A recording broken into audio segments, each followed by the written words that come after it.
Hey guys, Chris is Super Fast RC, and today we're taking a look at the old school original Traxxas Rustler.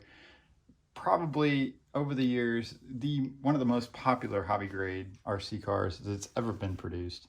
And this was like the RTR version. There was a kit version of this car, but the RTR version, as it sits right here, is the first generation of the model, at least as a pre-built and ready to run kit.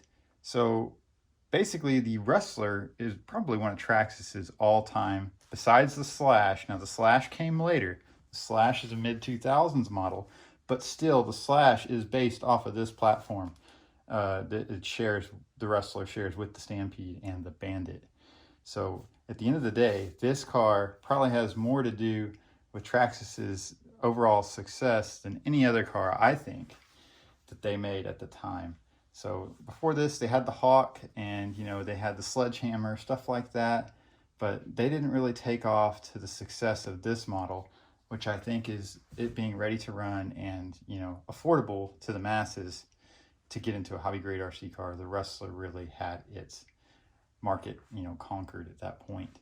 Reasoning behind it. So basically this platform, it's a Stampede or a Bandit, a Stampede with a low center gravity chassis, and it's a Bandit with wider arms and a wider stance, bigger tires, 2.2 inch stadium truck style tires. This is a stadium truck. Was originally built to race in the stadium truck class, but as everybody soon found out, the Rustler, unless you had, a bunch of mods, I don't know if any of y'all are familiar with the term Jangification.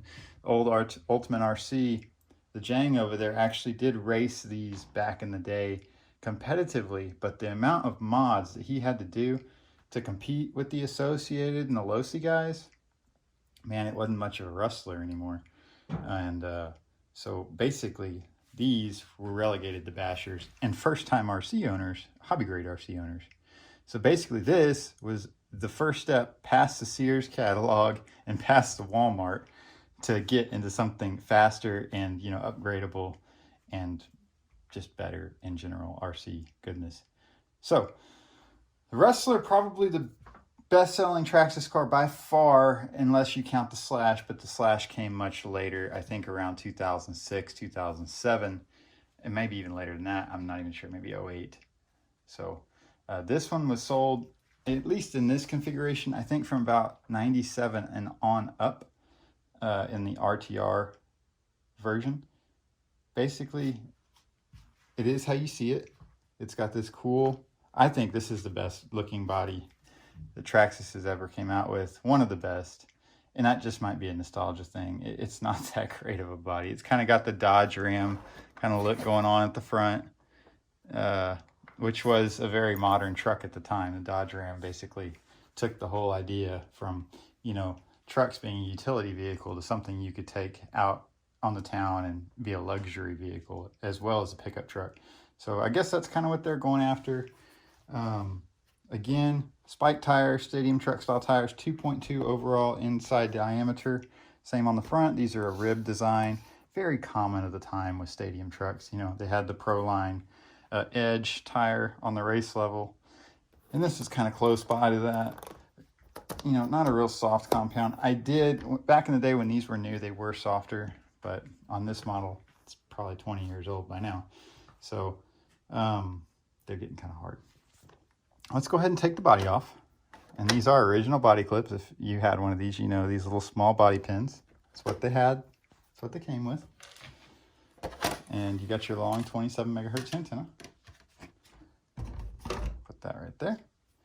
So this one was they had two versions of this. So they had the MSC version with some mechanical speed control, which you saw, if you saw my Bandit video, that has the MSC. It has the resistor pack back here and a servo-based controller right here with a potentiometer kind of deal going on.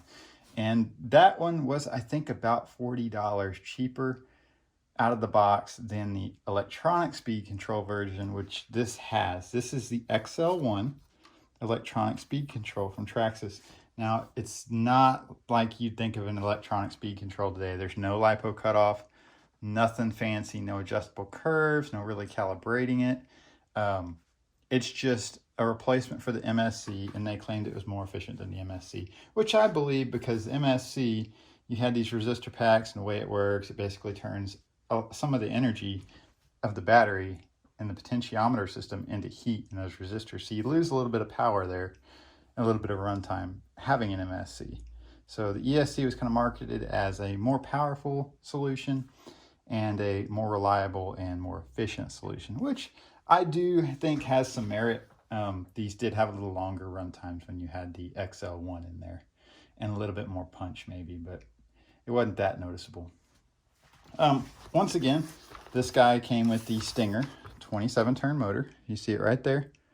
The old sealed can Johnson style motor, 20 turns on the armature. And they were designed to run on 6-cell nickel metal hydride or nickel cadmium. Let's see what this one is. Ooh, this is a good one. That's an old NiCad. Man, remember memory? Remember when cells had memory? That ruined your day, didn't it? You had to discharge them, create the whole light bulb thing, and keep your packs fresh that way. So, anyways, a lot of things you see here that are still around today, like the oil-filled Ultra Shocks. Of course, these are the black plastic versions. Today we have the gray plastics. I think it's got more fiber reinforced composites in the actual plastic itself with the gray stuff than they did with the black. But you can see, even with the black plastics, there's still fiber reinforcing in there. So they were tough. The Rustler was one of the toughest trucks you could get from Traxxas at the time. Definitely a lot tougher than the Emax, which did come later, but did sell alongside with this truck. That one came around 2000. So this one's out before. A lot of things you see familiar here. These arms, same as the Stampede, same as the Bandit. Plastic links, of course. This is a weak point, more so on the Stampede than on the Rustler. And that has to do with just the size of the tire and not having as much leverage when you hit something, much weight pulling against that arm. So the Rustler caster blocks, being the same part, they did seem to last a little bit longer and take a little bit more of a beating than if you had a Stampede. So, but still, people, you upgrade these to aluminum. Back then, actually, before even the aluminum ones were even really relatively affordable, you could actually go to the Nitro Rustler caster blocks and have a little bit more of a durable part. Still not bulletproof, still going to break, but I remember having a lot of broken ones of these laying around as a kid. So, adjustability here, not much going on. I don't even know what these are for, really. On the body mount, what those were for. Maybe some of the upgrade, maybe the carbon shock tower. They did offer a carbon or a fiber composite shock tower for this, and you really didn't need it. This part by design is durable. So moving on, once again we have the Traxxas 2019 receiver, 27 megahertz. That is a blue crystal there. So this was a blue crystal car. It has a blue body. So there you go. Closer look at the XL1. Like I said, not much going on there. It's got these two heat sinks and basically battery in, motor out, and a switch. And also a lead that goes to the ESC. Once again here in the rear, as we talked about with the Bandit, some weak points. These outdrive yokes, they're kind of a Delrin part, and over time, if you added any more power to this, which pretty much everybody did, they would bust. So you'd want to move into, at that time, they didn't have the black fiber reinforced components. Let me zoom in on that part there for you. That's what I'm talking about, this right here. They didn't have the black plastic ones that came out with the VXL. They had, it was a steel, I think it was a machine steel part, and they were pretty pricey. I think they're around $35 for a set. And back then, that was a lot of money, as you're talking RC cars. So anyways, let's zoom back out, talk about the wheels. These are 2.2, and they did not come glued out of the box. Did they even have foams? Let's have a look. No, wait, no foam inserts. So just empty air in there. And they didn't come glued. Wasn't a big deal with these particular models. The only one I think I ever had trouble with out of the box with the factory power system was the Emax. They kind of slipped inside the wheel. But on these, didn't have enough power to really make a difference out of the box at least. But like I said, people threw lots of power at Rustlers. And that was kind of the name of the game with them. And the reasoning behind that is that this can be made into basically any kind of vehicle that you want. A popular thing to do with these is to add, and I'm going to do it for you here. I'm going to pause the camera for a minute. Go with bigger tires, upgrade the brushless system.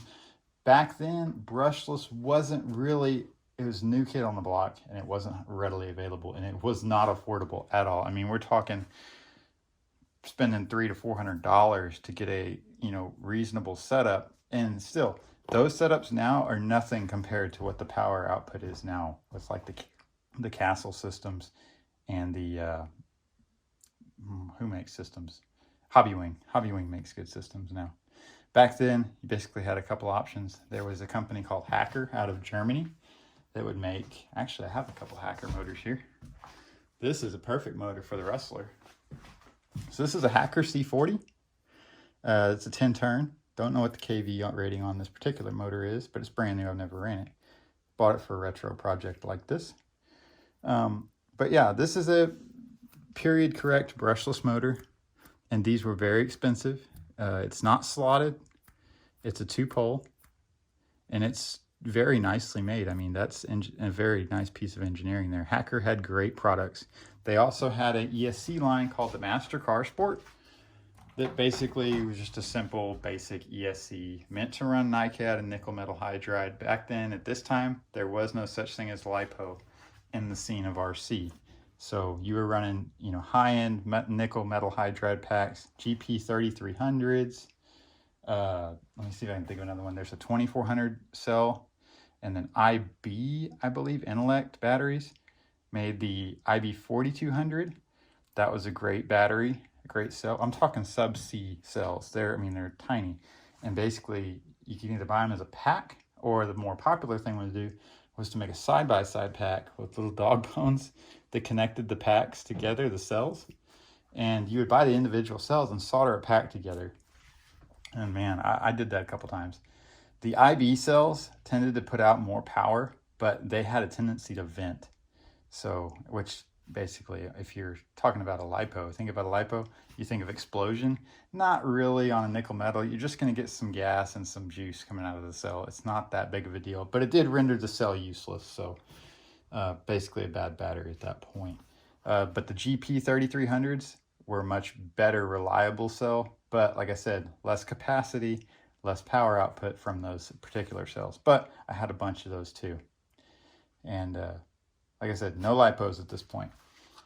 Another thing people did, and I did this at the time just to kind of get around the whole brushless, the cost of the brushless system, was to go with like an Emax style motor system. Problem with that is you got to have 2 6-cell batteries in this platform to make it work. So you'd have the Titan 21 turn motor from the Emax back here, EVX2 here, or not EVX, EVX, not EVX2. EVX2 wasn't out at that point. You have an EVX by Novak, and then you would have to shoehorn 2 of these into here and run them in series, and which made the platform very heavy. But you had a lot of power at that point, so it really kind of offset it. We're not racing here. These is for just bashing only. The cars kind of handled a little weird after you put the 2 batteries in there, but it handled it. It didn't break, that much. A couple more options they did. You could put in here, Trinity made some motors, some 15-turn modified motors. Team Orion had some. I had them over the years, and they would give it, more speed and a little bit more pep off the line. But at the end of the day, you were still running a brushed motor, and you had all the drawbacks that come with a brushed motor. You have to deal with brushes and the commutator getting worn, and high amp draw on those, really high amp draw. You couldn't use the XL1. I think it has a turn limit of around 19 or 17 turns. You have to go with something from Novak. At that time, Novak, it'd be like the Rooster or the Super Rooster to be able to handle those low turn motors like that. So I'm going to do one more thing. I'm going to go ahead and switch out the tires on here, make it more period correct of what you'd see as a basher, and why I think this particular model sold so much better than either the Bandit or the Stampede. So give me a minute and I'll be right back. All right, guys, we're back. So if you were in the know back then, you knew that the Traxxas Stampede was a great truck, but it had an Achilles heel, and that was its high ground clearance and its high center of gravity.